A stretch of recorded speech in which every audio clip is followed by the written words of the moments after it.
Hello everyone. इस video में हम डिस्कस करेंगे करंट इलेक्ट्रिसिटी के सारे ही कॉन्सेप्ट्स। So let's begin. देखो, इलेक्ट्रिकल सर्किट्स में एक रेजिस्टेंस होता है और एक बैटरी रहेगा। बैटरी का काम सर्किट में पोटेंशियल डिफरेंस क्रिएट करवाने का होता है। फॉर एग्जांपल, अगर मान लो एक स्लोप है और यहाँ पे अगर मैं पानी रख दूं तो water will flow from high level to low level. वैसे ही देखो, वाटर फ्लो किस लिए किया? क्योंकि यहाँ पर हाइट का डिफरेंस था और हाइट का डिफरेंस था तभी वाटर फ्लो किया from high level to low level. वैसे बैटरी का काम है सर्किट में पोटेंशियल का डिफरेंस क्रिएट करवाना एंड पोटेंशियल डिफरेंस की वजह से जो फ्लो होगा वो करंट रहेगा। करंट विल फ्लो फ्रॉम, जैसे water flows from high level to low level, वैसे करंट फ्लो करेगा from high potential to low potential. Battery का जो पॉजिटिव टर्मिनल रहता है it is at a higher potential. Let us say इसका potential 100 volt है और जो नेगेटिव टर्मिनल है it may be negative, it may be positive. It's just that the negative terminal is at a lower potential than the positive terminal. Let us say इसका potential 80 volt है। तो battery ने जो potential difference provide किया circuit में it is a 20 volt potential difference. Resistance अगर battery के इस टर्मिनल को कनेक्ट होता है तो रेजिस्टेंस का ये वाला पार्ट 100 वोल्ट पे रहेगा और ये पार्ट क्योंकि 80 वोल्ट को कनेक्टेड है ये वाला पार्ट 80 वोल्ट पे रहेगा। तो हमने रेजिस्टेंस, मान लो इसका रेजिस्टेंस आर था, रेजिस्टर पे हमने पोटेंशियल डिफरेंस क्रिएट कर लिया 20 वोल्ट का। तो एक करंट इस रेजिस्टेंस में फ्लो करेगा and like I said, water अगर high level to low level flow करेगा तो वैसे ही current high potential to low potential flow करेगा। मतलब current will flow from this point to this point in the resistance. अभी ये 100 और 80, आप जब मार्केट में बैटरी परचेस करने जाओगे तो ये 100 और 80 बोल के नहीं रखेंगे। They never give you the absolute potentials of the positive and negative terminal. What they are going to give you is the total potential difference created by the battery. For the time being, let's call it V. इस battery की वजह से circuit में एक potential difference आया और potential difference की वजह से सर्किट में एक करंट आएगा। Let us say the current is I। अब स्कूल में आपने ऑलरेडी पढ़ लिया है कि रेजिस्टेंस मतलब opposition to the flow of current. मतलब ये रेजिस्टेंस अगर ज्यादा रहेगा तो करंट कम रहेगा एंड रेजिस्टेंस अगर कम रहेगा तो करंट ज्यादा रहेगा। ये दोनों बेसिकली इनवर्सली प्रोपोर्शनल रहेंगे। जो बात मैंने बैटरी के बारे में कही, देखो कॉमन सेंस है कि अगर पोटेंशियल डिफरेंस ज्यादा रहेगा तो करंट भी ज्यादा रहेगा। इट्स लाइक अगर तुम हाइट डिफरेंस ज्यादा रखोगे वो पानी के फ्लो में तो पानी बहुत तेजी से फ्लो करेगा और हाइट डिफरेंस अगर कम रहेगा तो पानी स्लोली फ्लो करेगा। तो वही बात, अगर पोटेंशियल डिफरेंस ज्यादा रहेगा तो करंट भी ज्यादा रहेगा और पोटेंशियल डिफरेंस कम रहेगा तो करंट भी कम रहेगा। तो यहाँ पे हमारा एक फर्स्ट इन्फरेंस ये है that current is directly proportional to the potential difference. So I is directly proportional to V। अगर मैं प्रोपोर्शनलिटी हटा दूं तो एक कांस्टेंट ऑफ प्रोपोर्शनलिटी आएगा and that constant of proportionality in this equation is 1 upon R।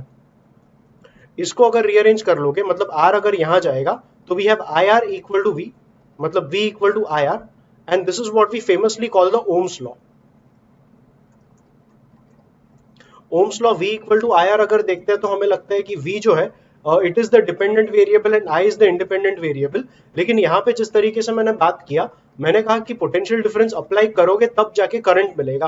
तो current हमारा dependent variable हो जाएगा एंड पोटेंशियल डिफरेंस हमारा इंडिपेंडेंट वेरिएबल होगा। सो अगर मैं ग्राफ प्लॉट करूं, देखो ग्राफ प्लॉटिंग में एक जनरल रूल ऐसा फॉलो होता है कि y पे हमेशा डिपेंडेंट वेरिएबल आएगा एंड x पे हमेशा इंडिपेंडेंट वेरिएबल आएगा। अगर इसका उल्टा करोगे, मतलब यहाँ पे इंडिपेंडेंट और यहाँ पे डिपेंडेंट प्लॉट किया तो वो गलत नहीं है, you can still make the graph. But by and large physics में हम फॉलो करते हैं कि यहाँ पर डिपेंडेंट वेरिएबल और यहाँ पर इंडिपेंडेंट वेरिएबल। तो फिलहाल डिपेंडेंट वेरिएबल हो जाएगा करंट एंड इंडिपेंडेंट वेरिएबल हो जाएगा बैटरी का पोटेंशियल डिफरेंस V। आप अगर स्कूल का टेक्स्ट बुक्स वगैरह रेफर करेंगे तो उसमें V वर्सेस I का ग्राफ दिया है। Like I said, it is totally fine if you plot the VI graph also, ऐसा कुछ गलत नहीं है। But just for the discussion purpose and just for your knowledge, dependent variable is always on the Y axis. Always नहीं, but most of the times. So yeah, if I rearrange this equation, तो यहां से एक तो मुझे मिल जाएगा I equal to V by R, और ये इक्वेशन का ग्राफ अगर मैं यहां पर प्लॉट करूं तो नोटिस करो ये equation it is of the type y equal to mx। y मतलब करंट, x पर पोटेंशियल डिफरेंस प्लॉट किया तो x मतलब v, और फिर जो m रहेगा दैट बिकम्स 1 अपॉन r। तो I वर्सेस v का जो ग्राफ आएगा that will be a straight line graph and जो स्लोप रहेगा that slope will be equal to 1 upon r। वही चीज अगर v वर्सेस I का ग्राफ प्लॉट कर लोगे तो तुम्हारा बेसिक इक्वेशन यही रहेगा, v इक्वल टू IR, मतलब v is on the y axis तो ये हो जाएगा y इक्वल टू x पर तुमने करंट प्लॉट किया तो ये टर्म कंपेयर हो जाएगा mx के साथ, जहां x मतलब I और m slope of the graph will be the resistance. तो यहाँ पर भी स्ट्रेट लाइन ग्राफ ही आएगा, लेकिन इसका जो स्लोप रहेगा it will be equal to resistance only. तो ये थोड़ा पोटेंशियल डिफरेंस और करंट के ग्राफ्स के बारे में बात हो गई। देखो नॉर्मल अगर एक कंडक्टर रहेगा तो I वर्सेस V या V वर्सेस I बोलो, इसका जो ग्राफ आएगा स्ट्रेट लाइन आएगा। बट किसी मटेरियल का ग्राफ अगर स्ट्रेट लाइन नहीं आया, अगर एक नॉन लीनियर ग्राफ आया इस तरीके से या इस तरीके से, however if the graph of V versus I for any material is non-linear, we call it a non-ohmic material. So ohmic materials अगर बात करें, ohmic materials means they follow Ohm's law। मतलब इनका जो V वर्सेस I का graph आएगा that will be linear, या I versus V का बोलो तो भी एक ही बात है। फॉलो ओम्स लॉ मतलब V I graph is linear and that's what you call ohmic materials. अगर मैं बोलूं non ohmic materials, so these do not follow Ohm's law and VI जो ग्राफ रहेगा, the VI graph is non linear. तो ये थोड़ा introduction हो गया हमारा इलेक्ट्रिकल सर्किट्स के साथ। अब देखो जब भी हम ये सेटअप देखते हैं, we always tend to feel current exactly होगा क्या। सो जैसे मैंने कहा वाटर का फ्लो था, तो वहां पे पानी एक्चुअली एक सब्सटेंस है जो हम देख सकते हैं। यहाँ पे मैंने करंट डिफाइन तो कर दिया और ये भी कह दिया कि बैटरी अगर पोटेंशियल डिफरेंस ज्यादा क्रिएट करेगा तो करंट ज्यादा रहेगा, बट करंट एग्जैक्टली होता क्या है। सो let us say from this point to this point I have a charge of 15 coulomb and मान लो इस पॉइंट से इस पॉइंट 15 कूलम का चार्ज फ्लो किया, let us say in a time of 5 seconds. तो करंट का डेफिनेशन होता है charge flowing per unit time. मतलब इस सेटअप में अगर करंट देखोगे तो 15 कूलम का charge flowing in 5 seconds, the current will be 15/5 मतलब 3 एम्पियर। तो बेसिक डेफिनेशन ऑफ करंट यही है, that charge flowing per unit time. So इतना इरेज कर लेंगे, we will write just the main formula. So yeah current is defined as the rate of flow of charge with respect to time, मतलब charge flowing per unit time, और derivative के terms में लिखोगे तो dq/dt। अब यहां पर current जब फ्लो किया, I said current will always flow from high potential to low potential, मतलब बैटरी के टर्म्स में देखे तो positive terminal to negative terminal. अब करंट फ्लो किया मतलब एक्चुअली मैंने यहां पर बोला चार्ज फ्लो करेगा। अब चार्ज पार्टिकल जो रहता है इट इज इलेक्ट्रॉन, मतलब सर्किट में अगर फ्लो करेगा तो the particle that flows is the electron. Current अगर पॉजिटिव टू नेगेटिव टर्मिनल जाएगा तो electrons will go in the opposite sense, मतलब electrons will go from negative terminal to positive terminal. So whenever a current flows like this, we say that the flow it is actually the flow of electrons in the opposite direction.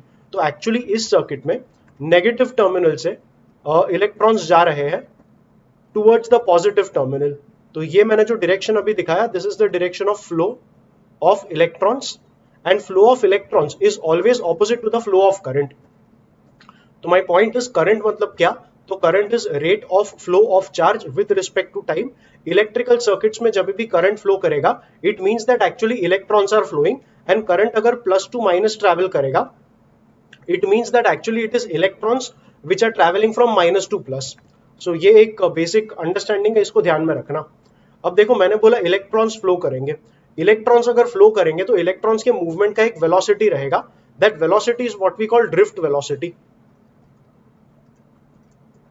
Drift velocity we will represent it with vd, और drift velocity के बहुत सारे formula है जो हमें पढ़ के रखने हैं। Now while we study the different formulae for drift velocity, बहुत सारे एडिशनल फॉर्मूले भी हम सीखने वाले हैं। So yeah learn all these formula and the additional फॉर्मूले which I am giving you. Drift velocity का पहला फॉर्मूला रहेगा J/ne। यहां पर J मतलब current density.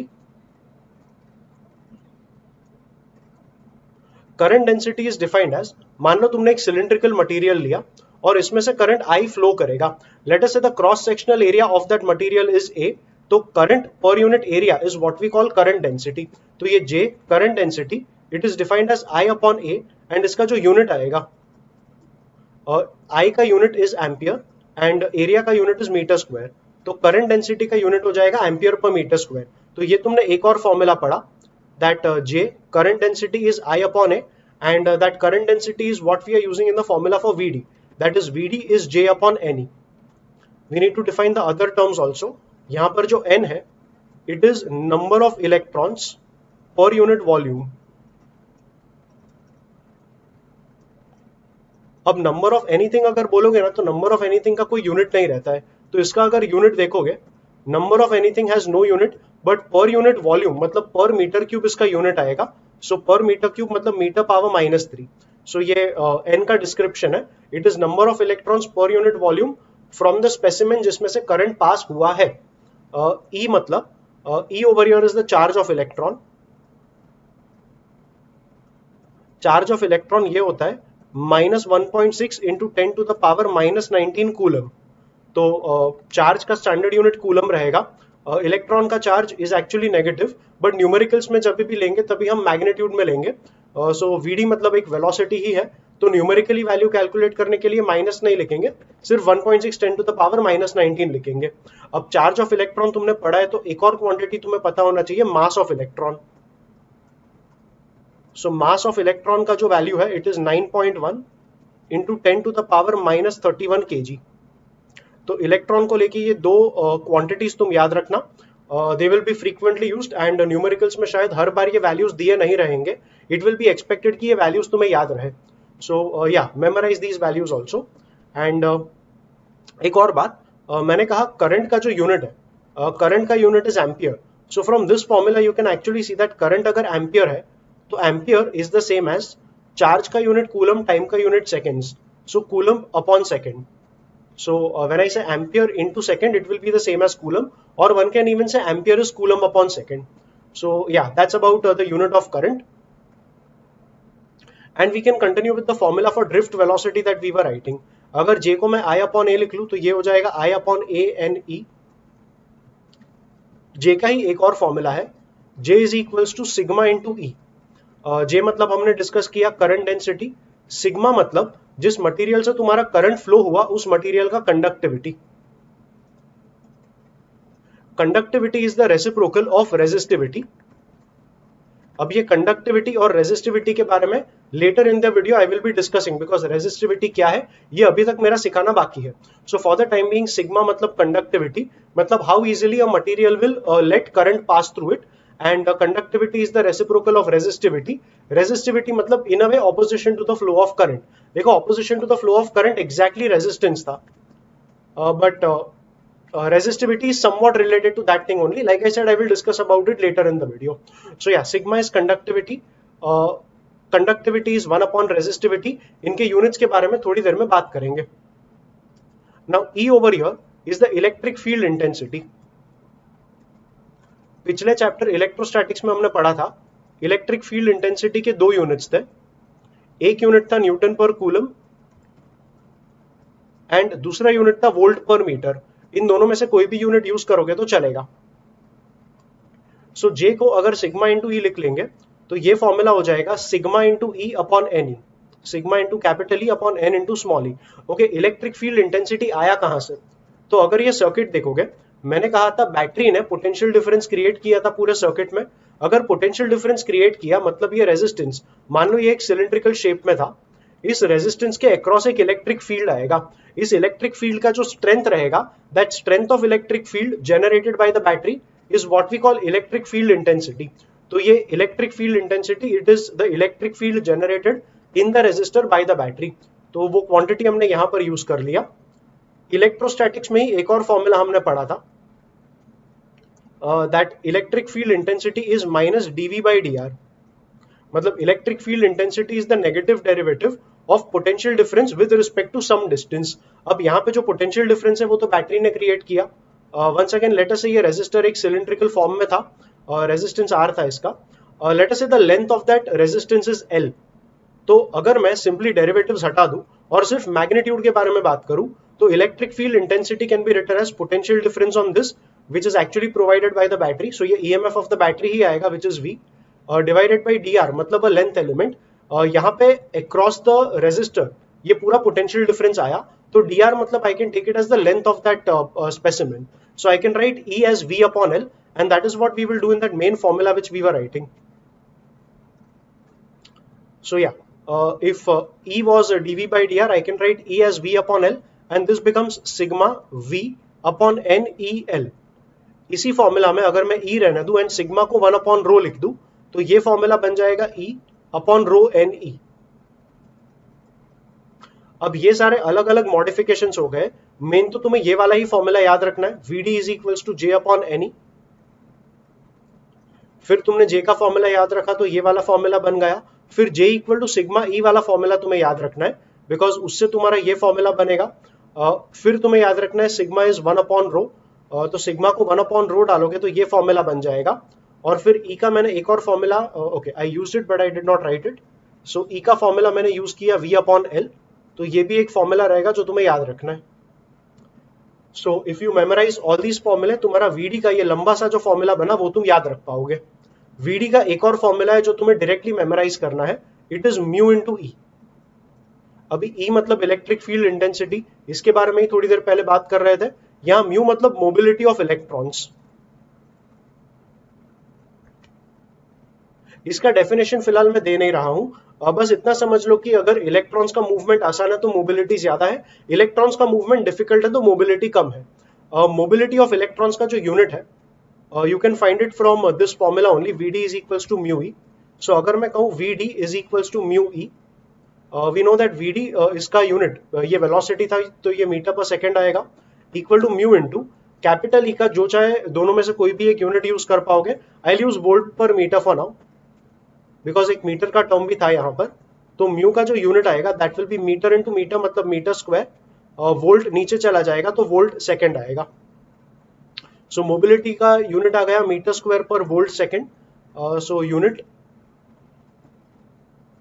Is metre square per volt into second. So ये थोड़ा मोबिलिटी का discussion, and yeah that's the entire formula for drift velocity that you need to remember.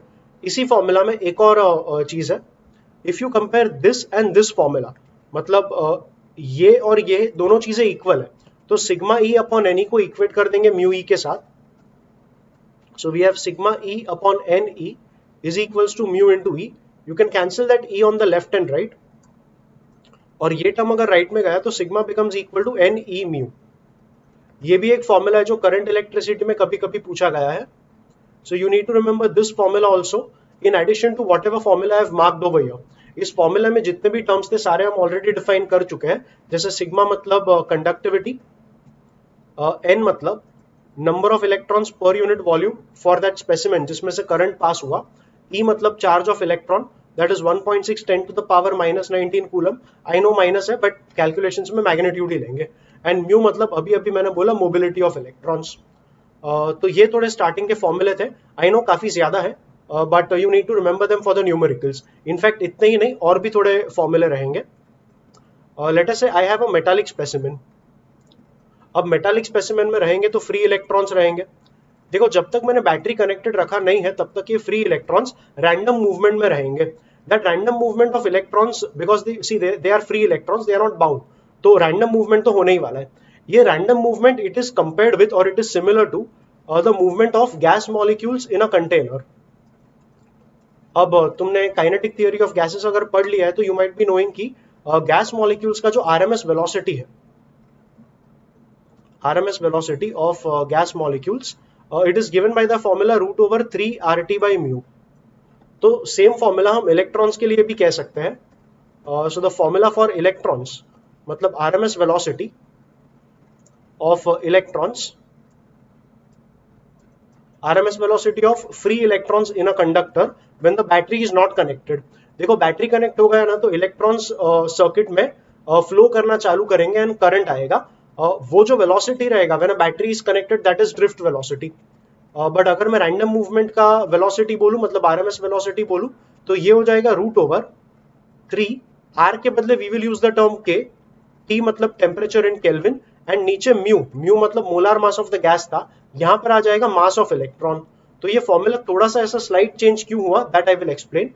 First of all T over here is like I said temperature in kelvin, जो K है it is called Boltzmann constant।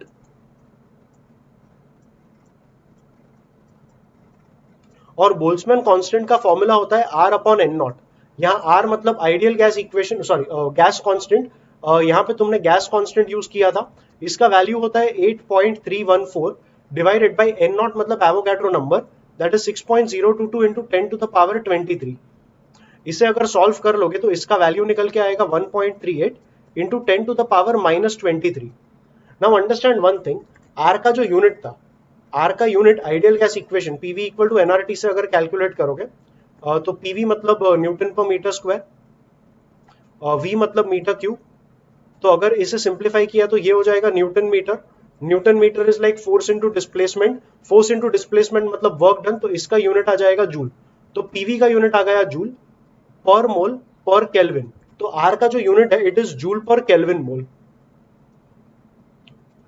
Are का जो unit है it is joule per kelvin mole. मतलब कभी भी अगर हम पर मोल के टर्म्स में बात करेंगे तो जो वैल्यू यूज करेंगे वो आर का वैल्यू रहेगा। बट अगर आर अपॉन एन नॉट करोगे, एन नॉट का जो यूनिट है एवोगैड्रो नंबर मतलब number of particles in one mole of a substance, तो ये हो जाएगा पार्टिकल्स पर मोल। पार्टिकल्स का कोई यूनिट नहीं रहता है, सो एन नॉट का यूनिट सिंपली आएगा पर मोल। सो I will say mole power -1। इसे भी अगर पावर्स के टर्म में लिखूं तो this is joule, kelvin power -1 and mole power -1। ये जो मोल पावर -1 ऊपर और नीचे मिला, ये जो मोल पावर -1 यहां पर और यहां पर मिला, ये दोनों आपस में कैंसिल हो जाएंगे and we simply have joule per kelvin. तो इसका जो यूनिट आएगा बोल्ट्जमैन कांस्टेंट का that is joule per kelvin. And ये टर्म तब यूज करेंगे जब हमें पर पार्टिकल कुछ डिफाइन करना होगा। जैसे आरएमएस वेलोसिटी जब मैंने डिफाइन किया तो नीचे मैंने मास ऑफ 1 इलेक्ट्रॉन लिया, because it was mass of 1 particle I am using the term के। और यहाँ पे मोलार मास था मतलब मास ऑफ 1 मोल, इसलिए I am using the term R. तो आर हमेशा तभी यूज होगा जब भी हम पर मोल क्वांटिटीज को डिफाइन करेंगे, और के बोल्ट्जमैन कांस्टेंट तभी यूज होगा जब भी हम टर्म्स डिफाइन करेंगे पर एटम या पर पार्टिकल या पर मॉलिक्यूल। तो फिलहाल यहाँ पर m will be mass of 1 electron and that mass of 1 electron, ये वैल्यू भी मैंने तुम्हें देके रखा है 9.1 10 पावर -31 kg। तो आरएमएस वेलोसिटी ऑफ इलेक्ट्रॉन्स ये तुम्हें याद रखना है, और बोल्ट्जमैन कांस्टेंट का वैल्यू यूनिट के साथ याद रखना। And yeah like I said, T is the temperature in kelvin. This is one more formula you need to memorize. Let's continue. Electrons जब भी एक मान लो एक बैटरी हमने अटैच कर दिया, तो बैटरी अटैच करने के बाद करंट फ्लो होने लगेगा, मतलब electrons are going to flow in the opposite direction. Electrons जब भी एक मटेरियल में फ्लो करेंगे, when if this was the conductor, if electrons are flowing, तो while flowing इलेक्ट्रॉन्स आपस में कोलाइड करेंगे एक दूसरे के साथ, एंड ये जो मटेरियल के एटम्स है उसके साथ भी कोलिजन होगा। मतलब इलेक्ट्रॉन का फ्लो एकदम स्मूथ नहीं रहेगा, electrons will keep colliding with other electrons and with the atoms of the specimen. तो इसके वजह से रेजिस्टेंस आता है। इलेक्ट्रॉन अगर दो सक्सेसिव कोलिजन्स करेगा, मतलब एक के बाद एक अगर कोलिजन्स किया, तो इन दो कोलिजन्स के बीच में एवरेज कितना टाइम स्पेंड करेगा, that is called average collision time. तो टाउ मतलब एवरेज कोलिजन टाइम।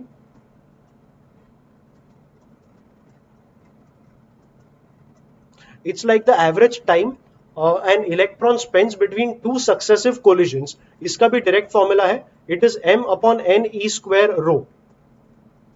इस फॉर्मूला को भी एज इट इज याद रखना है, नो डेरिवेशन नो एक्सप्लेनेशन, सीधा फॉर्मूला। एवरेज कोलिजन टाइम में m मतलब मास ऑफ इलेक्ट्रॉन, ये हमने यहां पर डिफाइन कर लिया था। n मतलब number of electrons per unit volume, even this was a term discussed earlier. E मतलब charge of electron, that is 1.6 10 power -19 coulomb. And rho मतलब रेजिस्टिविटी। लाइक आई सेड, इसके बारे में थोड़ी देर में वापस बात करेंगे। तो ये कुछ और फॉर्मूले तुमने सीख लिए, make sure that you memorize all these फॉर्मूले and yeah let's move on to the next topic now. अब देखो, मैंने कहा कि इस स्पेसिमेन में अगर इलेक्ट्रॉन्स फ्लो होंगे तो while flowing they will collide with one another and with the atoms of the specimen. ये रीजन था रेजिस्टेंस के एग्जिस्ट होने का। मतलब अगर मैं टेम्परेचर बढ़ा दूं तो इलेक्ट्रॉन्स और वायलेंटली मूव करने की कोशिश करेंगे, बट ऐसा करने में इनके कोलिजन्स बढ़ जाएंगे।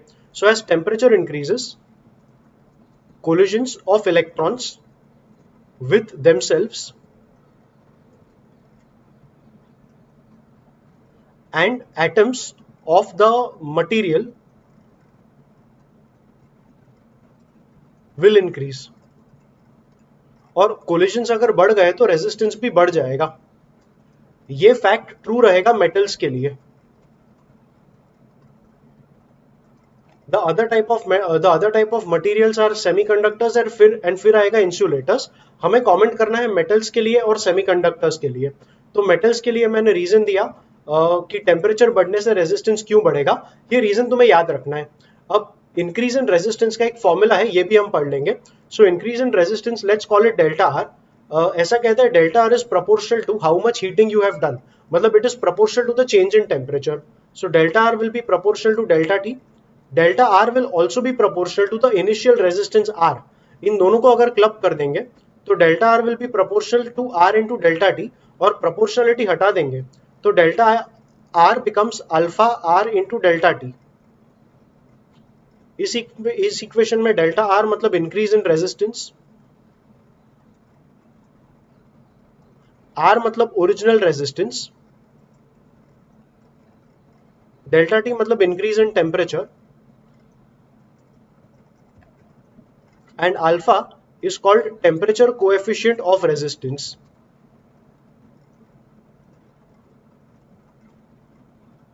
टेम्परेचर कोएफिशिएंट ऑफ रेजिस्टेंस का यूनिट देख लो, और delta R is the change in resistance, तो इसका यूनिट ओम्स आएगा। अल्फा का यूनिट हमें देखना था, so let's call it alpha only. R is the resistance, इसका यूनिट ओम्स आएगा। एंड डेल्टा टी, अब चेंज इन टेम्परेचर तुम केल्विन में बोलो या डिग्री सेल्सियस में बोलो, एक ही बात रहती है। So I write it as per kelvin for now. So फिलहाल ओम्स और ओम्स कटेगा, केल्विन नीचे गया तो अल्फा का यूनिट आ जाएगा पर केल्विन, और आई कैन से पर degree Celsius. So unit of alpha is पर केल्विन और पर डिग्री सेल्सियस। इसी सेटअप में मान लो मैंने इनिशियल टेम्परेचर 0 डिग्री सेल्सियस ले लिया, so let's take T1 as 0 degree Celsius, let's take T2 as T degree Celsius. तो हमारा डेल्टा T का जो वैल्यू आएगा that will be T minus 0 which is equal to T। Let us say final resistance is RT and initial resistance is R0।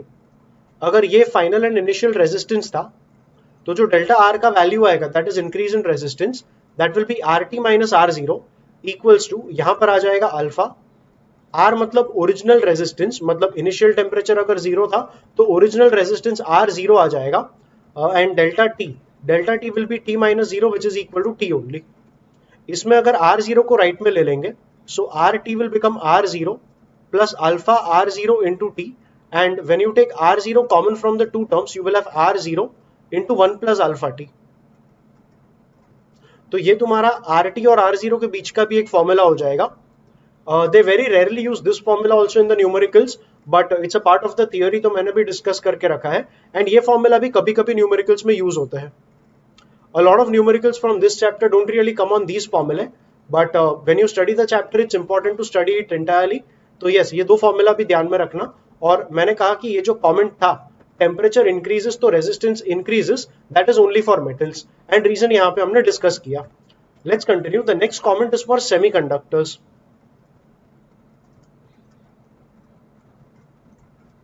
Semiconductors में मान लो मैंने एक सिलिकॉन का एटम ले लिया, silicon is an example of semiconductor. तो silicon में न्यूक्लियस होगा, फर्स्ट ऑर्बिट में आएगा 2 इलेक्ट्रॉन्स, सेकेंड ऑर्बिट में there will be 8 electrons, so 1 2 3 4 5 6 7 and 8, and in the third orbit there will be 4 electrons, so 1 2 3 4। now these 4 electrons are what you call valence electrons। अगर एक energy का axis plot करोगे, it's like you are trying to plot a graph जिसपे सिर्फ y axis है, there is nothing on the x axis. अगर मैं कहूं energy of the valence electrons, तो इस सिलिकॉन एटम के लिए एनर्जी ऑफ वैलेंस इलेक्ट्रॉन्स शायद यहां पर आएगा। किसी और सिलिकॉन एटम को ले लो तो वैलेंस इलेक्ट्रॉन का एनर्जी शायद इधर आएगा, किसी और का यहां पर आएगा, बट ये सारे एनर्जीज एक क्लोज्ड इंटरवल में लाई करेंगे। तो ये जो पूरा इंटरवल मिलेगा it is called the valence band.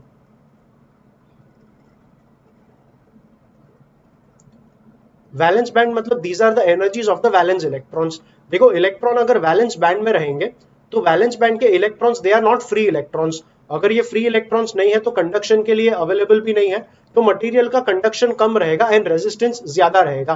अभी अगर मैं टेम्परेचर बढ़ा दूं, टेम्परेचर बढ़ाने से वैलेंस इलेक्ट्रॉन्स को थोड़ा एनर्जी मिल जाएगा, एंड एनर्जी मिलके ये इस इंटरवल में जो एनर्जी लाई कर रहा था अभी वो एनर्जी थोड़ा ज्यादा हो जाएगा, एंड सारे इलेक्ट्रॉन्स का जो एनर्जी है, मतलब जिनका एनर्जी बढ़ गया था वैलेंस इलेक्ट्रॉन्स गेन एनर्जी, इनका एनर्जी बढ़ जाएगा एंड द एनर्जी इंक्रीजेस।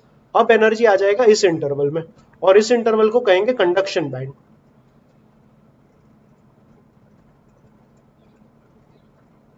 जब वैलेंस इलेक्ट्रॉन्स को एनर्जी मिला तो इस एनर्जी को एब्जॉर्ब करके वैलेंस इलेक्ट्रॉन्स न्यूक्लियस से थोड़ा अवे चले जाएंगे.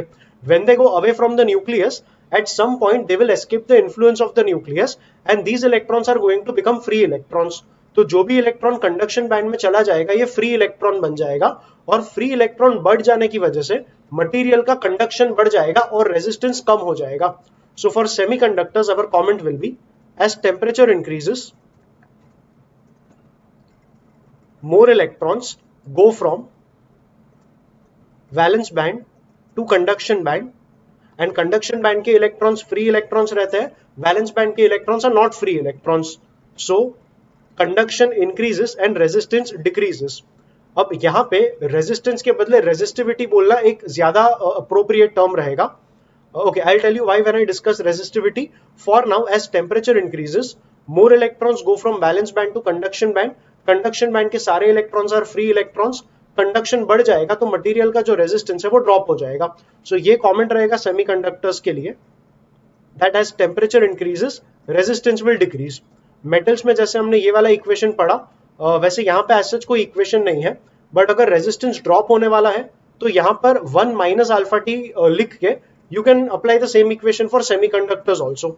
That is R at T degree Celsius will be R0 into 1 plus alpha T, नहीं 1 माइनस अल्फा टी, बिकॉज इस बार टेम्परेचर बढ़ने की वजह से रेजिस्टेंस ड्रॉप होने वाला है.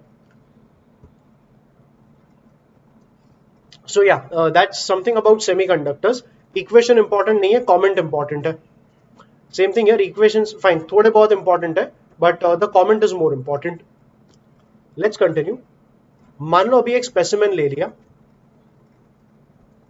इसमें से करंट अगर फ्लो होने वाला है तो जो रेजिस्टेंस रहेगा, the resistance of the specimen, think about how it depends on the length of the specimen and the cross sectional area. देखो, लेंथ अगर ज्यादा रहेगा तो करंट को फ्लो होने के लिए टाइम ज्यादा लगेगा, एंड टाइम ज्यादा लगा तो रेजिस्टेंस बड़ा रहेगा. तो resistance of any specimen depends upon the length of the specimen. अगर एरिया ऑफ क्रॉस सेक्शन बड़ा रहेगा तो ज्यादा करंट पास हो पाएगा, मतलब एरिया ऑफ क्रॉस सेक्शन बड़ा तो करंट ज्यादा और रेजिस्टेंस कम रहेगा. तो resistance is inversely proportional to the area of cross section. इन दो को अगर कंबाइन कर दे तो resistance will be proportional to L upon A, और कांस्टेंट ऑफ प्रोपोर्शनलिटी लेकर आएंगे तो ये हो जाएगा equal to rho into L upon A. ये रो जो है that is the constant of proportionality, और इस रो को ही हम बोलते हैं रेजिस्टिविटी.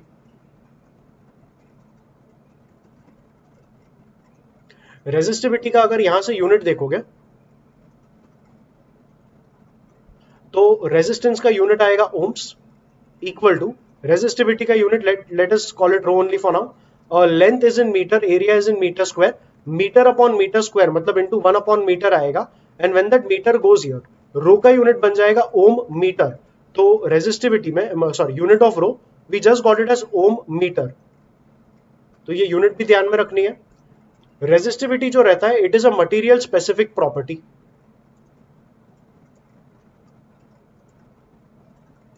मटेरियल स्पेसिफिक मतलब मान लो मैंने एक स्पेसिमेन ले लिया, I am taking the specimen of copper, it has a certain cross sectional area, it has a certain length, and now let us say I am taking another specimen of copper only. देखो, इसका area of cross section बड़ा है, length भी बड़ा है, the dimensions are definitely different than this specimen, but क्योंकि दोनों materials copper के ही बने हुए हैं, इनका रेजिस्टिविटी जो है वो सेम आएगा. देखो, रेजिस्टेंस तुम्हारा सेम नहीं आएगा, because resistance depends on length and area of cross section. तो लेंथ अगर कम ज्यादा करोगे, एरिया ऑफ क्रॉस सेक्शन अगर कम ज्यादा करोगे, तो रेजिस्टेंस वेरी करने वाला है फॉर श्योर. बट अगर मटेरियल के बारे में बात करें, देखो कॉपर से अगर आयन कर दोगे, क्रोमियम कर दोगे, या कोई और मतलब मेटल चेंज करते जाओगे, वैसे परफॉर्मेंस भी वेरी होगा. तो ये मटेरियल डिपेंडेंट प्रॉपर्टी जो रहेगा दैट इज रेजिस्टिविटी. तो यहाँ पे रो will be the material specific property, whereas actual resistance का जो फॉर्मूला रहेगा वो इस रो को L अपॉन A के साथ कंबाइन करके मिल जाएगा. तो ये थोड़ा रेजिस्टिविटी का कॉन्सेप्ट है. यूनिट लाइक आई सेड ध्यान में रखना. You must know that resistivity is temperature dependent.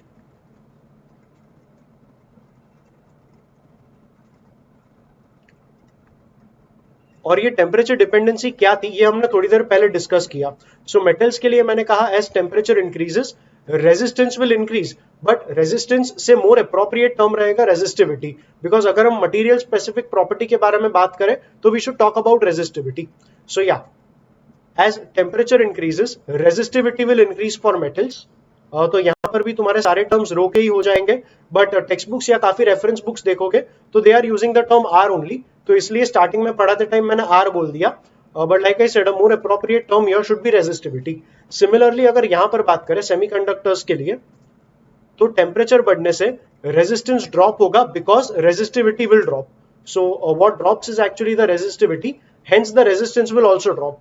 तो या वो एक पॉइंट था टेम्परेचर एंड रेजिस्टिविटी के बारे में. एंड या, this is a formula you should remember. अब इस फॉर्मूला का एप्लीकेशन थोड़ा बहुत इस तरीके का रहेगा. इनफैक्ट इस कॉन्सेप्ट को एक स्टैंडर्ड रिजल्ट की तरह ही समझ लो. मान लो एक वायर है, if length of a wire is increased from initial length L to n L by stretching it. मतलब एक वायर था लेंथ एल का, मैंने स्ट्रेच करके नया length n times the original length बना दिया. तो अगर ओरिजिनल रेजिस्टेंस कुछ था तो नया रेजिस्टेंस कितना रहेगा. I have not used very appropriate very accurate words over here, but जो कैलकुलेशन मैं करके दे रहा हूं उसे समझने का ट्राई करो. What I am trying to say is wire को अगर स्ट्रेच करोगे तो रेजिस्टेंस कैसे वेरी करेगा ये तुम्हें देखना है. सो L2 is n times L, L1 is n, sorry L1 is only L, L2 is n times L. देखो वायर को स्ट्रेच करोगे तो वॉल्यूम कांस्टेंट रहेगा, और वायर को अगर सिलिंड्रिकल अज्यूम करोगे तो वॉल्यूम जो रहता है that is area of cross section into length of the cylinder. So I said volume will remain constant. So A1 L1 is the initial volume, that should be equal to A2 L2, that is the final volume. So अगर मैं कहूँ A1 upon A2, A1 upon A2 that will be equal to L2 upon L1. L2 को डाल देंगे N into L और L1 को L लेना था. So when you cancel off L, you get A1 upon A2 is equals to N. अब मुझे जानना था नया रेजिस्टेंस कितना रहेगा. Let's try taking a ratio of new to the old resistance. New resistance R2, old resistance R1. R का formula थोड़ी देर पहले ही पढ़ा था, rho into L upon A. तो ये rho L2 upon A2 upon rho L1 upon A1. अब रो सेम इसलिए है because rho was a material specific property. अगर वायर को स्ट्रेच करोगे तो अगर पहले कॉपर का वायर था तो बाद में भी कॉपर का ही वायर है, तो रो का वैल्यू वही रहेगा. रो तो ऊपर नीचे कैंसिल हुआ. एंड इसे थोड़ा और सिंप्लीफाई करोगे तो L2 upon A2, when I से divided with L1 upon A1, it is into the reciprocal of L1 upon A1, मतलब इनटू A1 अपॉन L1 आ जाएगा. नाउ L2 अपॉन L1, इसे मैं रीराइट करके लिख लूंगा L2 upon L1 into A1 upon A2, L2 upon L1. So L2 is NL, L1 is L, L2 upon L1 is NL upon L, मतलब ये simply N आएगा, multiplied by A1 upon A2. A1 upon A2 हमने यहां पर find कर लिया था N था, तो A1 अपॉन A2 को भी N डाल देंगे. सो R2 upon R1 becomes N square. अगर R1 को राइट में ले लेंगे तो R2 will become N square times R1, और ये रिलेशन रहेगा पुराने और नए रेजिस्टेंस में. कहने का मतलब अगर लेंथ को तुम L से N टाइम्स L बढ़ा दोगे तो जो नया रेजिस्टेंस R2 आएगा that will B N square times R1. मतलब इसी क्वेश्चन को अगर दोबारा फ्रेम कर लूं, लेट अस से if length of wire increases by 40% due to stretching,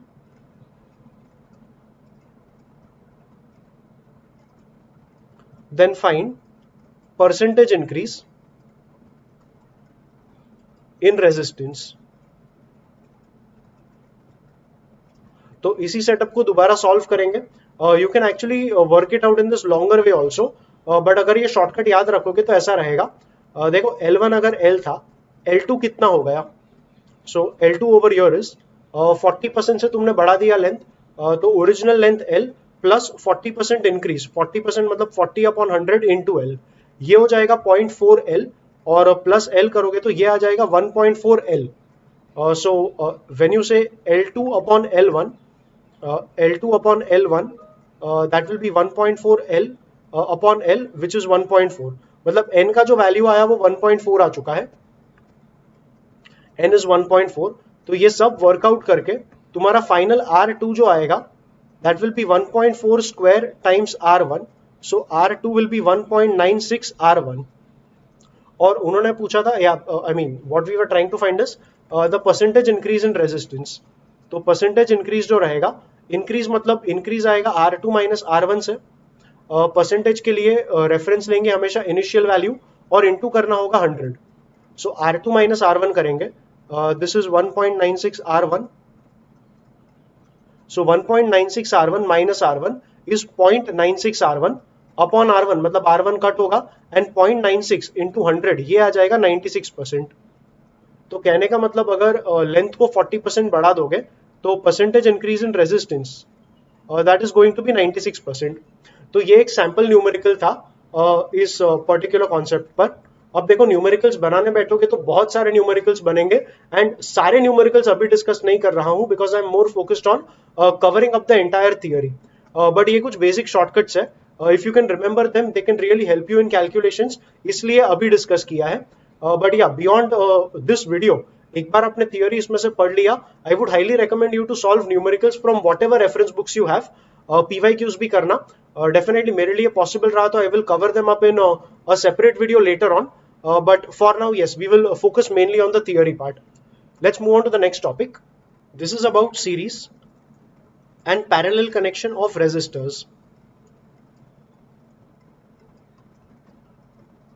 Series मतलब resistance जितने भी रहेंगे हमारे पास उन्हें एक के बाद एक कनेक्ट कर देंगे. So let us say I have n number of resistors. इसका रेजिस्टेंस R1, इसका रेजिस्टेंस R2 एंड आखिरी वाले का resistance Rn. And across the entire setup I am connecting a battery of potential difference V. Battery का हमेशा EMF रहता है. मान लो बैटरी का EMF 50 वोल्ट है. It means that the battery will supply 50 volt in the circuit. मतलब circuit में battery 50 volt का पोटेंशियल डिफरेंस जनरेट करेगा. तो ये बैटरी का EMF V है, मतलब सर्किट में ये battery potential difference V generate करेगा. और सीरीज में ऐसा रहता है कि जो भी पोटेंशियल डिफरेंस जनरेट होगा वो डिस्ट्रीब्यूट हो जाएगा सारे ही कंपोनेंट्स में. तो मान लो इसके ऊपर पोटेंशियल डिफरेंस V1 आया, इसके ऊपर V2 आया, करते करते इसके ऊपर Vn आ गया. बैटरी जो है वो करंट सप्लाई करने वाला था. सो लेट अस से it supplies a current I in the circuit. तो जो करंट I फ्लो करेगा that current flows through R1, वही करंट R2 के थ्रू फ्लो करेगा, वही करंट Rn के थ्रू फ्लो करेगा. तो जब भी ऐसे रेजिस्टर्स को हमने सीरीज में कनेक्ट किया रहेगा, current through each of the resistor will be the same. थोड़ा ऊपर लिख लेंगे इसको. So yeah that is the series connection of all resistors.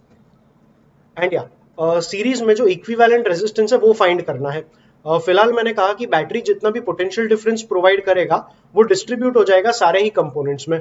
तो we can say V is V1 plus V2 and so on up to Vn. अब ohm's law apply करेंगे तो V will be equal to IR. ये I मतलब जो circuit current था वही current, and R मतलब equivalent resistance of this entire setup. V1 मतलब सिर्फ इसका पोटेंशियल डिफरेंस, इसमें से करंट I था और रेजिस्टेंस R1 था, तो V1 आ जाएगा IR1 प्लस सिमिलरली V2 आ जाएगा IR2 and that continues up till Vn which is IRn.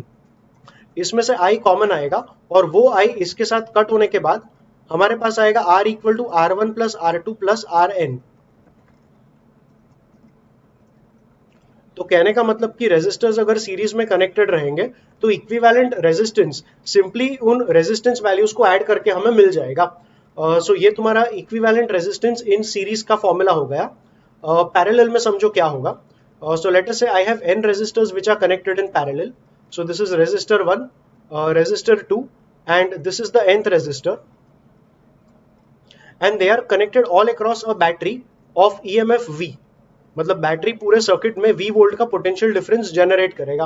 अब यहाँ पे ऐसा है कि मान लो ये 100 वोल्ट रहा और ये 80 वोल्ट रहा, तो रेजिस्टर का ये वाला पार्ट ऊपर के रेजिस्टर, मान लो ये R1, ये R2, ये Rn, इस रेजिस्टर का ये वाला पार्ट 100 वोल्ट को कनेक्टेड है और ये वाला पार्ट 80 वोल्ट को कनेक्टेड है. तो इसके ऊपर पोटेंशियल डिफरेंस आएगा 20 वोल्ट. बट ये वाला रेजिस्टर भी 100 और 80 को ही कनेक्ट हुआ, तो इस पर भी पोटेंशियल डिफरेंस आ जाएगा 20 वोल्ट.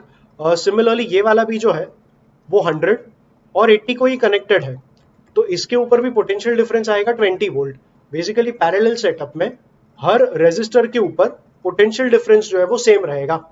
सो बैटरी का EMF V था, तो सर्किट में जो पोटेंशियल डिफरेंस जनरेट होगा that will be V, and because all these resistors are connected in parallel, इनके अक्रॉस जो पोटेंशियल डिफरेंस आएगा वो सेम आएगा. अब बैटरी ने करंट सप्लाई किया, let us say the main current is I, and as it reaches here it will split into I1 going in the first resistor, I2 going in the second resistor. करते करते करते IN का current जाएगा nth resistor में.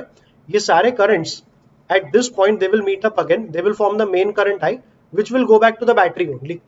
इस case में equivalent resistance के लिए पहले समझो the main current is splitting into individual currents, so it is I which is equal to I1 plus I2 and so on up to IN. V equal to IR was Ohm's law, so I will be V by R. V throughout तुम्हारा same रहेगा because potential difference is the same across all resistors. ये R हमारा equivalent resistance हो जाएगा. I1 को लिख लिया V by R1, I2 को लिख लिया V by R2 and so on up to IN को लिख लिया V by RN. यहाँ से V कॉमन आएगा, इसके साथ कट होगा एंड फाइनल इक्विवेलेंट रेजिस्टेंस का फॉर्मूला बना 1 upon R equal to 1 upon R1 plus 1 upon R2 and so on up to 1 upon Rn. So yeah, these are your formulae for equivalent resistance in series and equivalent resistance in parallel. अब इनके ऊपर देखेंगे तो बहुत सारे sums बन सकते हैं.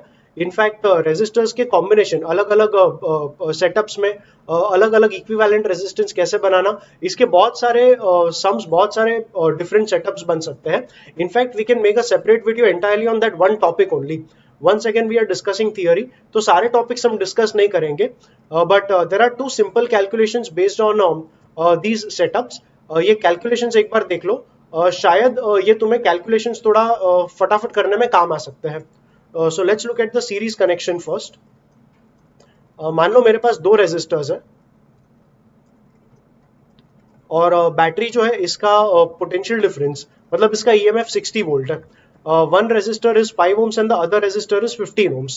The question is, मुझे एक तो सर्किट करंट फाइंड करना है. So find the circuit current, that is question 1.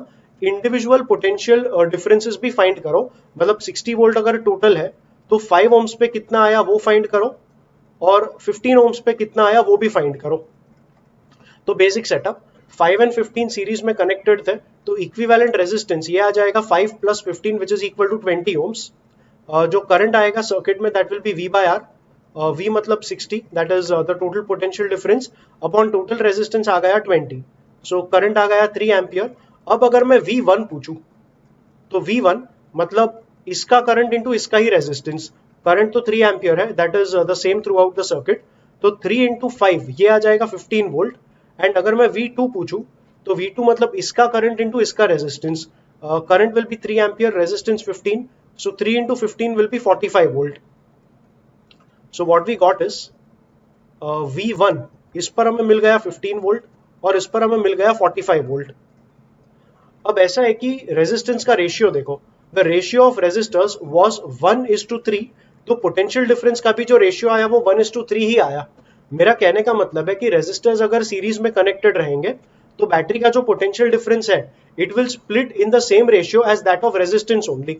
सो यही चीज अगर थोड़ी फटाफट करनी रहेगी. सो मान लो मेरे पास 3 रेजिस्टेंस आ गया, 2 ohms, 4 ohms एंड 6 ohms, और बैटरी का पोटेंशियल डिफरेंस मान लो 120 वोल्ट मैंने ले लिया. अब 2, 4, 6 मतलब रेजिस्टर्स का जो रेशियो है दैट इज 1:2:3. अगर 6 पार्ट्स में, 6 पार्ट्स इसलिए बिकॉज 1 + 2 + 3 ये करोगे तो 6 पार्ट्स आएगा. इसे अगर 6 पार्ट में डिवाइड करोगे तो 1 पार्ट 20 वोल्ट आएगा. तो first resistor it corresponds to 1, इसे पोटेंशियल डिफरेंस का 1 पार्ट मिलेगा विच इज 20 वोल्ट. और 2 parts will go to this. एक पार्ट 20 वोल्ट था तो 2 पार्ट 40 वोल्ट बनेगा, तो इस पर आएगा 40 वोल्ट. एंड 3 पार्ट इसको मिलेगा.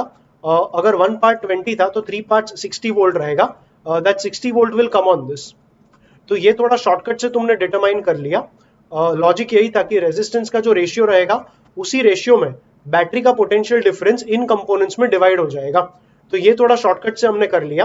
अगर लॉन्गर टेक्निक से करोगे, ये जो स्टैंडर्ड मेथड मैंने बताया, तो भी तुम्हारा वैल्यू सेम ही आएगा. जैसे equivalent resistance that will be 2 + 4 + 6 which is 12 ohms. तो जो करंट आएगा that will be V by R मतलब 120/12 दैट इज 10 एम्पियर. इसका जो पोटेंशियल डिफरेंस आएगा that will B 10 into 2 which is 20 volt. Current 10 into resistance 4 तो इसका 40 वोल्ट आएगा. करंट 10 इंटू रेजिस्टेंस 6, मतलब इसका आ जाएगा 60 वोल्ट। तो लंबे मेथड से भी यही आने वाला था, एंड ये थोड़ा शॉर्टकट अगर याद रखोगे तो शायद थोड़ा कैलकुलेशंस में टाइम बचाने में काम आएगा। Take a look at a similar thing for connection in parallel. So this is let us say the main current I, and it is splitting in between two resistors which are connected in parallel. इसका resistance R1, इसका resistance R2. Let us say इसको current मिला I1 and इसको current मिला I2. Because it is the main current splitting into I1 and I2, एक equation बनेगा I equal to I1 plus I2, and second equation will be, ये दोनों parallel में connected थे तो I1 R1 will be equal to I2 R2, because V equal to IR था तो इसका पोटेंशियल डिफरेंस एंड इसका पोटेंशियल डिफरेंस सेम रहेगा, that is going to be the second equation. इस इक्वेशन में से I2 का वैल्यू ले लो, so that will be I1 R1 upon R2, and I2 को यहां पर डाल देंगे, so I will become I1 plus I said I2 is I1 R1 upon R2, so I1 R1 upon R2, you can pull out an I1 common from here, so I1 और bracket में बचेगा 1 plus R1 upon R2, and when you take an LCM, this finally becomes I1 into R2 plus R1, the whole upon R2. Now I1 will become, R2 को यहाँ left में ले लेंगे, and R2 plus R1 also goes on the left, so this will be I R2 upon R1 plus R2. तो ये तुम्हारा I1 का equation हो गया, एंड अगर I2 चाहिए तो I2 हमने यहीं से फाइंड किया था, that is I1 R1 upon R2, तो I1 को अगर यहां से डाल देंगे, सो that will be I R2 upon R1 plus R2 into R1 upon R2, so R2 ऊपर नीचे कैंसिल हो जाएगा, and you will simply be left with I R1 upon R1 plus R2। तो ये तुम्हारा I2 का फॉर्मूला आ गया। So you need to realize that I1 is proportional to R2 and I2 is proportional to R1, because ये तुम्हारा उल्टा relation आया, मतलब 1 proportional to 2 and 2 proportional to 1. See what happens to the numbers when you actually take them. मतलब मान लो main current 10 ampere था, let's say R1 is 8 ohms and let us say R2 is 12 ohms. You have to give me the current I1 and I2. अगर I1 find करेंगे, I said I1 is I R2 upon R1 plus R2. So I R2 upon R1 plus R2 will be 20 ohms. So when you cancel them, 10 and 20 is gone. 12 by 2 will be 6. तो ये आ जाएगा 6 ampere, and I2 that will be I R1 मतलब 10 into R1 मतलब 8 upon नीचे आएगा R1 plus R2 which is 8 plus 12 which is 20. Once again ये 2 आएगा नीचे, and 8 by 2 will be 4 ampere. तो I1 ये मिल गया 6 एम्पियर और I2 ये मिला 4 ampere. See the ratio of resistors was 8 upon 12, 8 upon 12 मतलब R1 is to R2, ये आ गया 2 is to 3, तो जो I1 is to I2 आया, I1 में 6 और I2 में 4, तो 6 by 4 मतलब 3 is to 2। मेरा कहने का मतलब है कि जो भी करंट आएगा उसके स्प्लिट होने का ratio will be the reverse of the resistance ratios. मतलब ये रेशियो अगर 2:3 था तो इसका जो रेशियो आएगा करंट स्प्लिट अप का रेशियो दैट विल बी 3:2। ये काफी लॉजिकल भी था, बिकॉज रेजिस्टेंस अगर कम रहेगा तो करंट ज्यादा रहेगा, एंड रेजिस्टेंस अगर ज्यादा रहेगा तो करंट कम रहेगा, तो रेजिस्टेंस के इनवर्स रेशियो में ही वो करंट स्प्लिट होने वाला था। इन अ वे एक कॉमन सेंस भी है, एंड अगर थोड़ा मैथमेटिक्स लगा के देखोगे तो वहां से भी यही रिजल्ट तुम्हें आएगा। यही चीज अगर थोड़ा एक डिफरेंट नंबर्स लेके ट्राई करोगे, we will use the shortcut directly and not the equations. You can later on use the equations and see for yourself कि equation से भी वही आंसर आएगा और जो shortcut use करोगे वहां से भी वही आएगा। Let's take the current to be 15 ampere. Let's take R1 to be 5 ohms and let's take R2 to be 10 ohms. तो when I say 5:10 तो ये रेशियो आ जाएगा 1:2। 1:2 मतलब इसका 3 पार्ट में डिवाइड करेंगे, 3 पार्ट में डिवाइड किया तो 1 पार्ट विल बी 5 एम्पियर। 1:2 था, ये 1 था, ये 2 था, तो 1 वाले को 2 पार्ट्स मिलेगा, इसका 2 parts, 1 part 5 ampere, 2 parts will be 10 ampere. So I1 हो जाएगा 10 एम्पियर, एंड ये 10 मतलब 2 वाला था, मतलब 1:2 में 2 मतलब 10 ओम्स वाला था, तो 2 वाले को 1 पार्ट मिलेगा, एंड इसका वन पार्ट वाज 5 एम्पियर, तो I2 आ जाएगा 5 ampere. So you can apply these equations again and get the values again by the longer calculations. But ये ratio का split up अगर समझ सकते हो तो once again that can save you a little bit of time in your numericals. Additionally, जब इस तरीके का parallel setup आएगा तो equivalent resistance का formula again ये भी अगर directly हो सके तो याद रख लो, because I had said 1 upon R is 1 upon R1 plus 1 upon R2. ये तुम्हारा equivalent resistance in parallel आएगा. If you just take an LCM here, you get R2 plus R1 upon R1 R2. और दोनों sides पे अगर reciprocal ले लिया तो R का फाइनल फॉर्मूला बनेगा R1 R2 upon R1 plus R2. तो अगर दो रेजिस्टर्स रहेंगे, दो रेजिस्टर्स के लिए ये तुम्हारे इक्विवेलेंट रेजिस्टेंस का फॉर्मूला रहेगा पैरेलल सेटअप में. वही केस ले लो, इसको ले लो 5 ओम्स, इसको ले लो 10 ओम्स. तो जो तुम्हारा इक्विवेलेंट रेजिस्टेंस आएगा इस सेटअप में, that will be R1 R2 मतलब 5 into 10 that is 50 divided by R1 plus R2 मतलब 5 plus 10 that is 15 और डिवाइड करोगे तो ये हो जाएगा 10 by 3 ohms. So yes, ये भी एक शॉर्टकट रहेगा, इसे ध्यान में रखना. And that's the entire discussion on series and parallel setup. Okay, let's continue. I said battery का काम था सर्किट में पोटेंशियल डिफरेंस क्रिएट करवाना. मान लो बैटरी का EMF E है. So far I was taking it as V, but V मुझे कहीं और यूज करना है. So let us say battery का EMF is E volt and this battery is connected across a circuit. Circuit में resistance R है. अब battery का मान लो EMF अगर 100 वोल्ट है तो सर्किट में वो पूरा 100 वोल्ट प्रोवाइड नहीं करेगा. Battery will provide slightly lesser than 100 volt.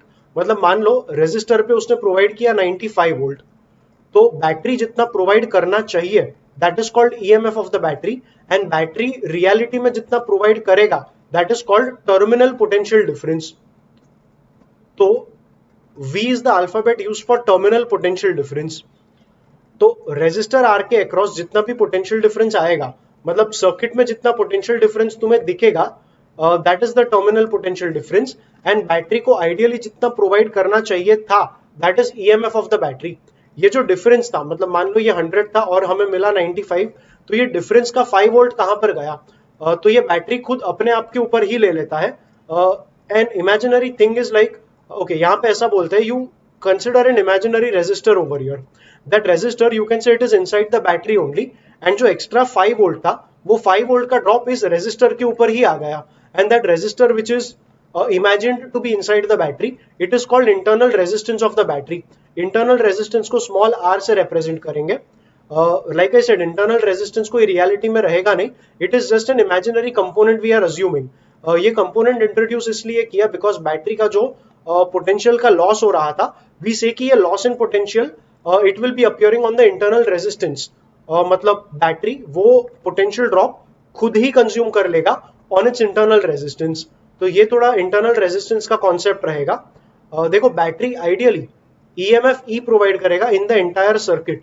अगर EMF E था तो जो करंट सप्लाई किया जाएगा, the supplied current I can be written as EMF. But ये जो EMF है it is applicable on the entire circuit and entire circuit resistance is capital R plus small r. तो I can write current in the circuit as E upon capital R plus small r. But अगर मैं सिर्फ terminal potential difference के बारे में बात करूं तो टर्मिनल पोटेंशियल डिफरेंस V सिर्फ R के ऊपर ही आया था. अब R का रेजिस्टेंस इज R, मतलब रेजिस्टेंस का रेजिस्टर R, इसका पोटेंशियल डिफरेंस V और सिर्फ इसी का करंट I. तो सिर्फ इस कंपोनेंट पे अगर ओम्स लॉ अप्लाई करोगे तो V will be equal to IR and I will be equal to V by R.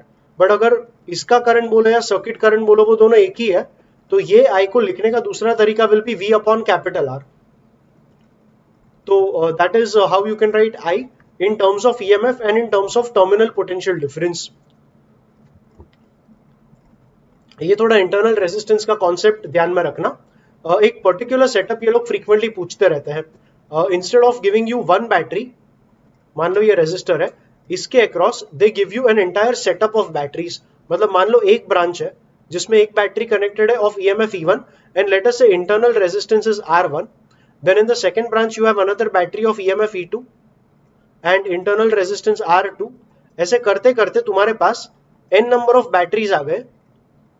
The nth battery is having EMF EN and internal resistance of that battery is Rn.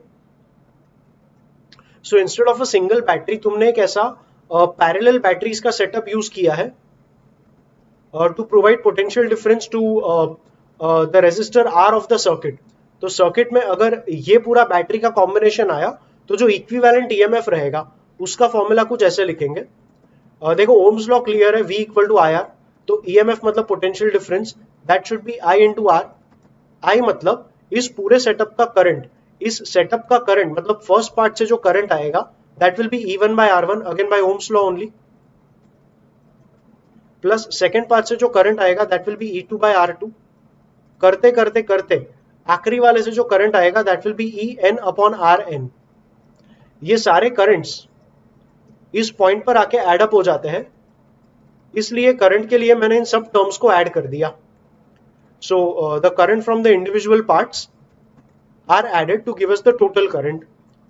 I said ohm's law मतलब E मतलब V is equals to I into R. अब मुझे इस setup का equivalent resistance चाहिए. These are n resistors connected in parallel. तो 1 upon R का जो फॉर्मूला बनेगा that will be 1 upon R1 plus 1 upon R2 and so on up to 1 upon Rn. But ये 1 upon R मिला, अगर मुझे R चाहिए तो वो इस पूरे टर्म का रेसिप्रोकल हो जाएगा. So the resistance of this entire combination is इस पूरे टर्म का रेसिप्रोकल. मतलब इनटू मुझे करना पड़ेगा इस पूरे टर्म का रेसिप्रोकल. इसका रेसिप्रोकल मतलब ये टर्म आएगा डिनोमिनेटर में. सो डिनोमिनेटर में आ जाएगा मेरे पास 1 upon R1 plus 1 upon R2 and so on up to 1 upon Rn. So ये तुम्हारा इक्विवेलेंट ईएमएफ का फॉर्मूला हो जाएगा फॉर दिस पर्टिकुलर सेटअप. तो अगर उन्होंने बैटरीज का इस तरीके का कॉम्बिनेशन दिया, मतलब n number of batteries connected in parallel with their internal resistances R1 R2 से Rn, तो इस सेटअप का जो इक्विवेलेंट ईएमएफ आएगा it will be given by this formula. तो इसे याद रखना, न्यूमेरिकल्स में थोड़ा बहुत काम आ जाएगा. Let's continue.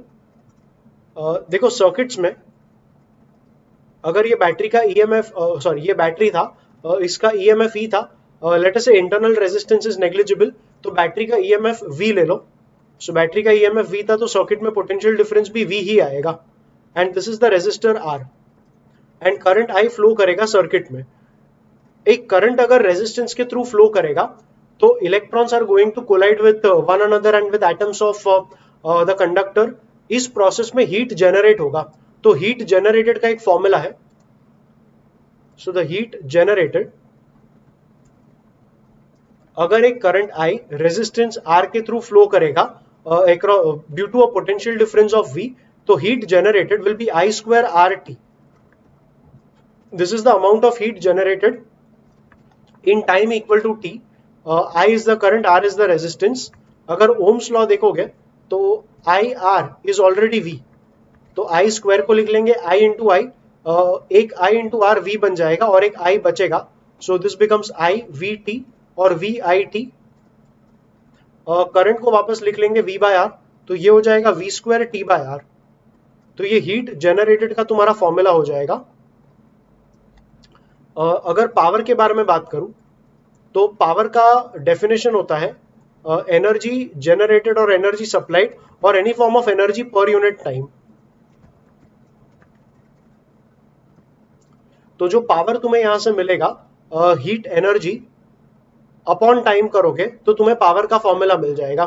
तो power will be energy I square RT upon T which is I square R और VIT upon T which is V into I और V square T by R upon T मतलब V square by R. तो ये तुम्हारा heat energy generated inside a resistor and power के formula भी याद रखना है. इस हीट जनरेटेड के कॉन्सेप्ट के ऊपर कुछ एक दो बार इस टाइप का न्यूमेरिकल पूछा गया था. So the question was find relation between capital R and small r such that power dissipated is maximum.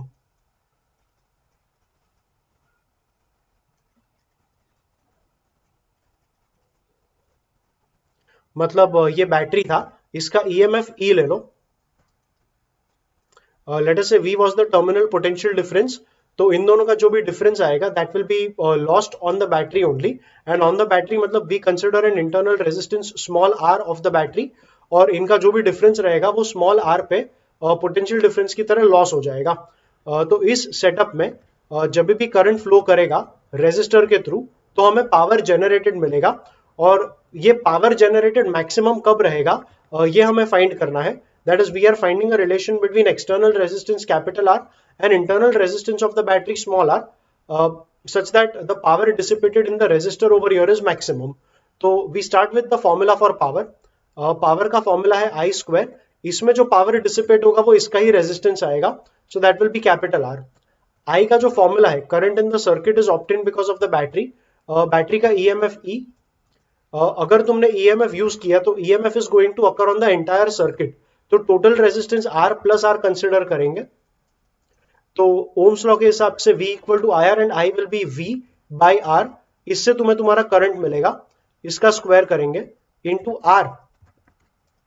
Once again सिर्फ R इसलिए लिया था because we wanted to see how much heat is dissipated in the circuit. So once you make the formula for power, maximum minima के लिए हम derivative लेके zero से equate करते थे। फॉर द टाइम बीइंग ये जो बैटरी का इंटरनल रेजिस्टेंस है इसे हम कांस्टेंट कंसिडर करेंगे, और ये एक्सटर्नल रेजिस्टेंस क्या लेना है ये वेरिएबल रहेगा। So variable at the moment is capital R, तो डेरिवेटिव ऑफ पावर ये हम लेंगे with respect to capital R. यहां पर ई स्क्वायर कॉन्स्टेंट है तो ये बाहर आएगा, you can just rewrite the function as E square R upon R plus R the whole square. तो ई स्क्वायर कॉन्स्टेंट था, इसे मैंने बाहर ले लिया, v into derivative of u, so it is r plus r the whole square into derivative of r with respect to r is 1 only, तो into 1 आएगा, फिर माइनस हो जाएगा कैपिटल R इंटू इसका derivative that will be 2 into capital R plus small r into capital R plus small r का derivative, capital R का derivative 1, small r is a constant तो derivative 0, तो ये सिंपली 1 हो जाएगा, and we are left with this term divided by इसका square मतलब r plus r square का स्क्वायर मतलब पावर 4 आएगा। मैक्सिमम वैल्यू के लिए हम dp बाई डी को 0 से इक्वेट करते थे, तो इसे अगर 0 डाल देंगे this denominator goes on the left, 0 से मल्टीप्लाई होकर 0 हो जाएगा, ई स्क्वायर भी लेफ्ट में आएगा and 0 upon E square will again be 0, so we are finally left with 0 is equals to, ये दोनों टर्म्स निकल गए, we can open that bracket, so we will have, और instead of opening the bracket r plus r can be taken common only, so r plus r, और bracket में बच जाएगा r plus r minus 2r, ये r plus r भी यहां नीचे चला जाएगा, तो 0 upon this will be 0 only, तो ये निकल गया, एंड इसका टोटल ये आ जाएगा small r minus capital R equal to 0, small r minus capital R 0, तो कैपिटल R भी यहां पर ले लेंगे, if small r minus capital R is 0, r यहां पर लेकर हमें मिला capital R equal to small r। तो जब भी एक्सटर्नल रेजिस्टेंस और बैटरी का इंटरनल रेजिस्टेंस इक्वल हो जाएगा तभी पावर डिसिपेटेड सर्किट में हमें मैक्सिमम मिलेगा। तो ये भी एक क्वेश्चन उन्होंने किसी तो पेपर्स में पूछा है, मतलब ये क्वेश्चन उन्होंने किसी पेपर में, मतलब it's been asked multiple times is what I remember, तो यस ये वाला सेटअप भी याद रख लेना for maximum power dissipated in the circuit. ये तब पॉसिबल रहेगा जब एक्सटर्नल रेजिस्टेंस और बैटरी का इंटरनल रेजिस्टेंस इक्वल हो जाएगा। Let's continue with the next topic. The next topic is color coding of resistors.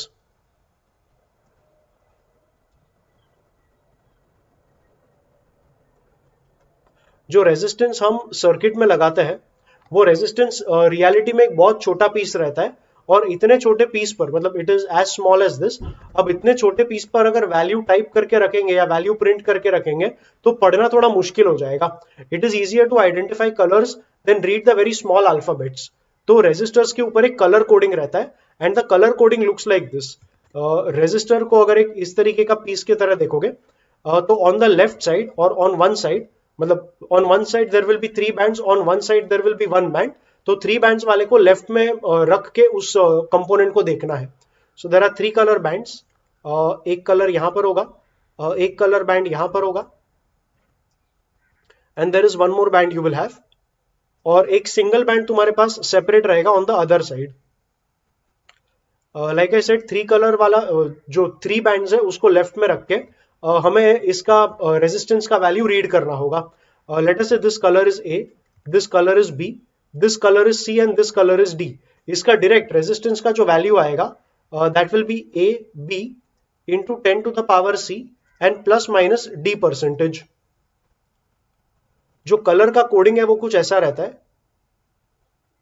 So in the first row I am writing the colour, C मतलब colour and V मतलब value. So value का जो order है it is 0 to 9. So the values are 0, 1, 2, 3, 4, 5, 6, 7, 8 and 9. और colour का जो order है उसके लिए इस ऐसे याद रखो, BB Roy, great Britain, very good wife. ये मेरा शॉर्टकट नहीं है, it is given in one of the reference books. मतलब मैंने जब पढ़ा था तब मैंने किसी रेफरेंस बुक में पढ़ा था and it just helped me to remember the entire sequence. So when I say BB Roy it is B B R O Y, Great Britain will mean G B and very good wife is V G W. अब colours कौन कौन से है वो समझ लो. See as you go from left to right the colours are going from black to white. This is black, this is white. तो पूरा स्पेक्ट्रम ब्लैक टू व्हाइट में कवर होगा. So this B would stand for black. This is brown. अब blue क्यों नहीं होगा? तो उसके लिए ऐसे याद रखो कि ये सारे जो रेनबो के कलर्स है वो एक साथ रहेंगे. So this B would mean brown and not blue. I said starting with black the range goes up to white. इधर का जो B है that stands for brown and not blue because rainbow के सारे colors एक साथ रहेंगे. R O Y is straight forward. Red, orange, yellow. यहाँ पर green आएगा. अब G यहाँ पर भी है तो ये वाला G green रहेगा, ये वाला G grey रहेगा. अब ये ग्रे क्यों और ये ग्रीन क्यों? मैंने कहा रेनबो के सारे कलर्स साथ में रहेंगे. So red, orange, yellow, green, blue, violet, grey and white. तो ये तुम्हारा कलर्स का पूरा सीक्वेंस रहेगा. और इस कोडिंग के साथ तुम रेजिस्टेंस का रीडिंग इस मेथड के साथ डायरेक्टली कर पाओगे. Just take a small example. So अगर मैं कह दूं if I give you let's say red, green, brown and okay one more thing, ये जो D रहता है ना it represents the error in your reading. Error in your reading it will be इधर 20% if there is no colour. So error का logic कुछ ऐसा है, इट इज 20%. अगर ये लास्ट वाला बैंड है if there is no colour then the error will be 20%. The error will be 20% if the last band is silver color and the error will be 5% if that last band is golden color. तो ये एक error का भी part है, वो भी याद रखना. So yeah I am saying that the bands are red, green, brown. So red, green, brown and let us say silver. तो इस सेटअप में जो रेजिस्टेंस का वैल्यू आएगा that will B red green. Red green मतलब 2 5. So it starts with 25. Decimal बिल्कुल नहीं आएगा, डेसिमल डालने का गलती मत करना. It is a common mistake students keep making at the start of मतलब पहली दूसरी बार जब पढ़ाई करते हैं तब वो एक मिस्टेक होता है. तो डेसिमल मत लगाना. ब्राउन मतलब 1 है तो 10 पावर C मतलब into 10 power 1 and plus minus silver. Silver मतलब 10%. ये वैल्यू 250 आएगा तो इसका 10% इज 25. तो तुम्हारा रेजिस्टेंस का जो वैल्यू आया that is 250 plus minus 25 ohms. तो ये तुम्हारा कलर कोडिंग रीड करने का तरीका होगा. अब उन्होंने जो भी कलर दिया इट डजंट मैटर. इस फॉर्मूला के साथ मतलब जैसे मैंने यहां पर दिखाया, इस फॉर्मूला के साथ तुम सीधा सीधा उसका रेजिस्टेंस रीड कर पाओगे. Let us say I give you a resistance and मैं उसका कलर कोडिंग पूछता हूं. तो they may ask questions in the forward way as well as the backward way. अभी मैंने तुम्हें कलर कोड दिया और रेजिस्टेंस पूछा. Now I am giving you the resistance and asking you the colour code. So let us say I am giving you 5 into 10 power 6 ohms and let us say the error is 5%. तो जो colour coding आएगा इसको पहले तो लिखना पड़ेगा 50 into 10 to the power 5. तो 50 मतलब ग्रीन, 0 मतलब ब्लैक, तो इसका जो कोडिंग आएगा that will be green, the second digit black, फिर 10 टू द पावर 5, तो 5 के लिए जो वैल्यू है वो वापस ग्रीन आएगा, so green black green, and error अगर 5% है तो लास्ट में गोल्ड आएगा.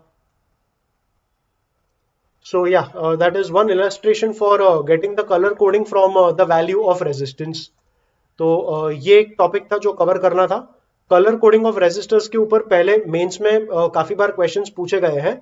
आई फील दैट इस कॉन्सेप्ट के ऊपर अगर कोई क्वेश्चन आता है तो वो हाईली स्कोरिंग है, बिकॉज ज्यादा कुछ करना नहीं था. अगर ये टेबल याद रखा है और 3-4 एग्जाम्पल सिर्फ टेक्स्ट बुक में से भी प्रैक्टिस कर लोगे तो ये कॉन्सेप्ट अपने आप तुम्हें आ जाएगा. इसके ऊपर कोई मेजर ट्विस्ट एंड टर्न्स नहीं होंगे जैसे अदरवाइज कॉम्पिटेटिव एग्जाम के क्वेश्चंस में रहते हैं. सो या that's about this topic, and this is where I'm done with covering all the contents I wanted to cover in this video. अब current electricity बड़ा टॉपिक है और सारे ही कॉन्सेप्ट्स अगर इस वीडियो में डिस्कस करूंगा तो काफी लंबा हो जाएगा. So I have split the entire chapter in 2 videos.